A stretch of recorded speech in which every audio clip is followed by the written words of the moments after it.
Friends ఒక ఇద్దరు వ్యక్తుల్ని కలపడం అంటే కష్టం గానీ, ఇద్దరు వ్యక్తుల్ని విడగొట్టడం అంటే చాలా సులువు.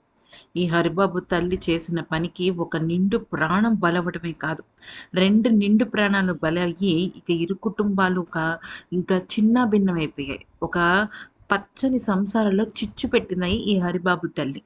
అసలు జరిగిన విషయం ఏంటి అంటే, ఆ రోజు వైష్ణవి చనిపోయే రోజు హరిబాబు గుమ్మం దగ్గర చాలా వింతగా ప్రవర్తించాడు. వింత ప్రవర్తన అంటారు చూసారా? అలా అన్నమాట. సాధారణంగా హరిబాబు అనేవాడు ఎలా ఉంటాడంటే, పొద్దున్న 6:30 ఆ టైంకి కూడా లెగవడనమాట. అలాంటిది ఆ రోజు 4:30 సమయంలోనే మొత్తం అంతా తయారయ్యి తను బయట పడ్డాడు.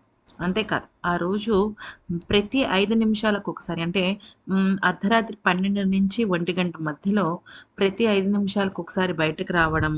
అలాగే ఆ బయటికి రావడంతో పాటుగా ఇక తనకు సంబంధించి అంటే ఏదో ఫోన్ మాట్లాడుతుండడము, విపరీతంగా తనకి చెమటలు పట్టటము, ఏదో ఆలోచనలో, ఆందోళనలో ఉన్నట్టు అర్థమవ్వడం, ఇవన్నీ కూడా చాలా క్లారిటీగా కనిపిస్తున్నాయన్నమాట. అయితే బయట ఎవరైనా ఉన్నారా? లేరా? లేకపోతే ఎవరైనా చూస్తున్నారా తనని? ఇట్లాగ రకరకాల విషయాల పైన ఆందోళన పడ్డాడు. దానికి తోడు వాళ్ళ ఇంటి చుట్టుపక్కలున్న డ్రమ్ములుంటాయి చూసారా? అంటే సాధారణంగా మనము వాటర్ నింపేదానికి డ్రమ్ములు అవి ఉంటాయి. ఆ డ్రమ్ములు అవి చెక్ చేయటము, చుట్టుపక్కల ఎవరైనా తనని చూస్తున్నారా అనుకోవడము, ఫోన్ మాట్లాడుతున్న నెపంతో బయటికి, లోపలికి రావటము, ఇలా రకరకాలుగా తన ప్రయత్నాలున్నాయి. అయితే ఆ రోజు వైష్ణవి కూడా రోజు నిద్రపోయే సమయం కన్నా ముందే నిద్రపోయింది. నిజానికి తన ఫోన్ ఎప్పుడూ తన పక్కనే ఉంటుంది. తన పక్కనే ఫోన్ పెట్టుకొని పడుకుంటుందనమాట. ఎందుకంటే వైష్ణవికి తన ఫోనే తన ప్రపంచం. అయితే ఇక ఆ రోజు తన విషయంలో అంటే సాధారణంగా ఎలా ఉంటుంది అంటే, వైష్ణవి భోజనం చేసి పడుకుంటుంది.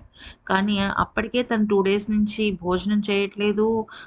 తనకి బాగా జలుబు చేసింది. ఆ విషయం తను చెప్పలేక చాలా ఇబ్బంది పడింది. వాళ్ళ అమ్మగారొచ్చి తనతో మాట్లాడారు.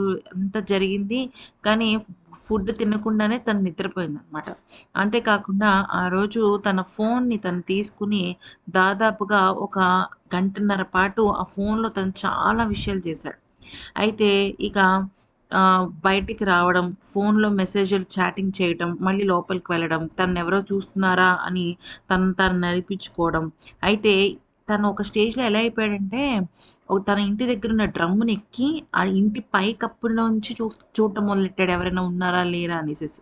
అంటే వీడి భయం ఏంటంటే, ఈ వైష్ణవి అన్నయ్యలు ఎవరైనా బయటకొచ్చారా? వాళ్ళ వదినలు ఎవరైనా బయటకొచ్చారా? నేను ఈ ఘాతుకదంతి చంపేసే టైంకి వాళ్ళెవరైనా బయటకొస్తే ఎలాగా? ఇలాంటి కొన్ని విషయాల గురించి తను ఇలా చేశాడనమాట. అయితే ఇక ఆ తర్వాత 2 గంటల ఆ ప్రాంతంలో తనని చంపడం స్టార్ట్ చేశాడు. అయితే ఇదంతా కూడా క్షణికావేశం కాదు తన విషయంలో జరిగింది. అంతా కూడా ప్రీ ప్లాన్డ్‌గా చేశాడనమాట. చేసే తను ఈ పాపానికి ఒడిగట్టాడు. అయితే ఇక ఆ ఇంటి టైల్ గూడా పగిలింది ఫ్రెండ్స్. ఈ అమ్మాయిని బలంగా తలతో బాదడంతో ఆ గోడ టైల్ గూడా పగిలిందంటే ఎంత బలంగా కొట్టుంటాడో ఈ దుర్మార్గుడు మీకు అర్థమవ్వాలి. ఏదేమైనప్పటికీ వీడికి శిక్ష పడే వరకు వదిలిపెట్టకూడదు. ఇదే మెయిన్‌గా మనం ఆశించేది కూడా.